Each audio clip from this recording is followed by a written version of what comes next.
જી નમસ્કાર, અમારી ચેનલમાં ફરીથી એક નવા વિડીયોમાં તમારું સ્વાગત છે. મિત્રો, તમે બધા મસ્ત છો, મજામાં હશો? મિત્રો, આવનારી જે હેલ્પરની ભરતી માટે ઉપયોગી ખૂબ જ આઈએમપી જે પ્રશ્નો છે, બેઝિક ઇલેક્ટ્રિસિટી, જેના 6 થી 7 માર્ક્સનું આવે છે, જે અગાઉની જે પેપર એનાલિસિસ કરેલા છે, તો એમાં 5 થી 6, 6 થી 7 પ્રશ્નો અંદાજે આવે છે. તો આ જે છે રોકડિયા માર્ક્સ છે, આ માર્ક્સ જવા ન જોઈએ. તો મિત્રો, બેઝિક ઇલેક્ટ્રિસિટી એમસીક્યુ ઇમેજ સાથે, ચિત્ર સાથે, તો આવનારી એક્ઝામમાં તમને ઘણા ઉપયોગી સાબિત થશે.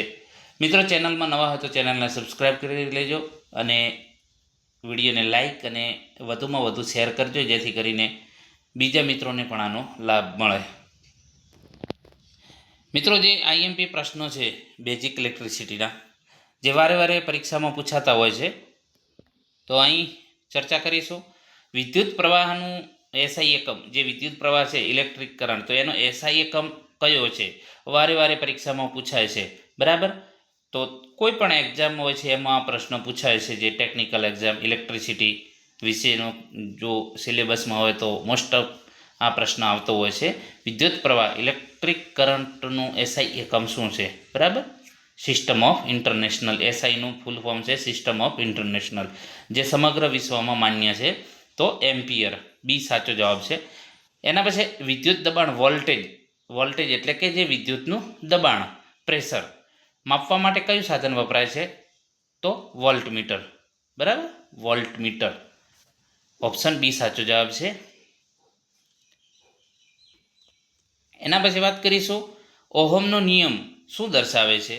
બરાબર. તો ઓહમનો નિયમ શું દર્શાવે છે? તો અહીં તમે જોઈ શકો છો, ઓપ્શન આપેલો છે, બી સાચો જવાબ છે. વી બરાબર આઈ આર. એના પછી પ્રતિકાર રેઝિસ્ટન્સનું એસઆઈ એકમ શું છે? જે પ્રતિકાર રેઝિસ્ટન્સ છે એનો એસઆઈ એકમ ઓહમ.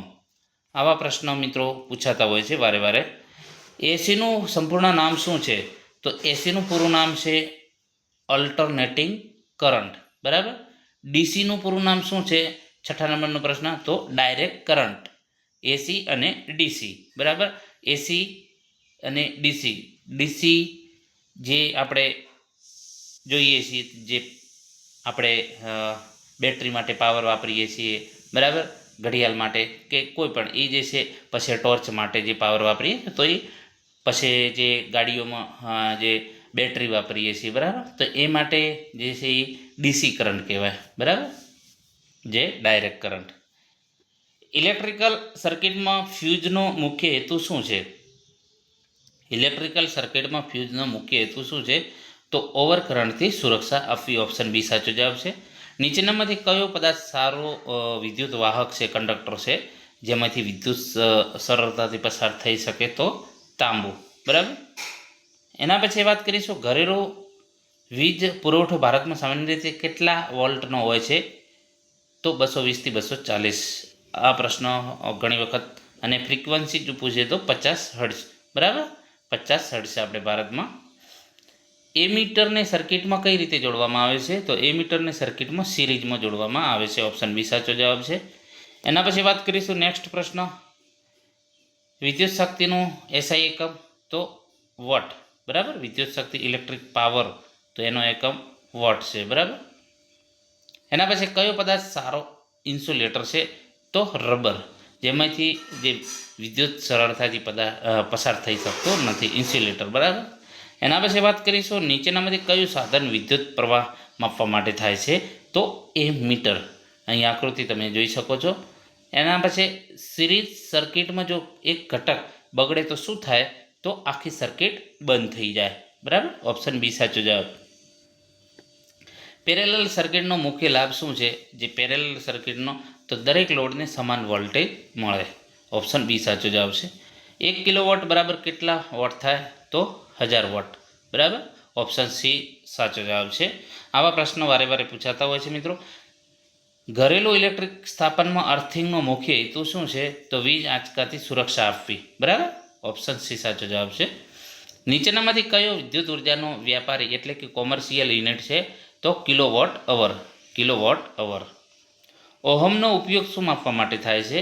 તો રેઝિસ્ટન્સ. ઓહમનો ઓહમ મીટરનો ઉપયોગ શું થાય છે? તો પ્રતિકાર રેઝિસ્ટન્સ માપવા માટે થાય છે. નીચેનામાંથી કયું સાધન વિદ્યુત સર્કિટમાં ઓન ઓફ નિયંત્રણ માટે વપરાય છે? તો સ્વિચ. બરાબર, એનાથી આપણે ઓન ઓફ કરી શકીએ છીએ.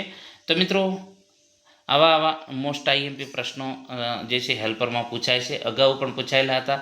તો આ જે પ્રશ્નો છે ઘણા ઉપયોગી સાબિત થશે. તો જે છે તૈયાર કરી લેજો, નોટબુકમાં લખી પણ લેજો, જે આવનારી પરીક્ષામાં તમને ખૂબ જ ઉપયોગી સાબિત થશે. વિડીયો વધુમાં વધુ શેર કરજો, જેથી કરીને બીજા મિત્રોને પણ આનો લાભ થાય.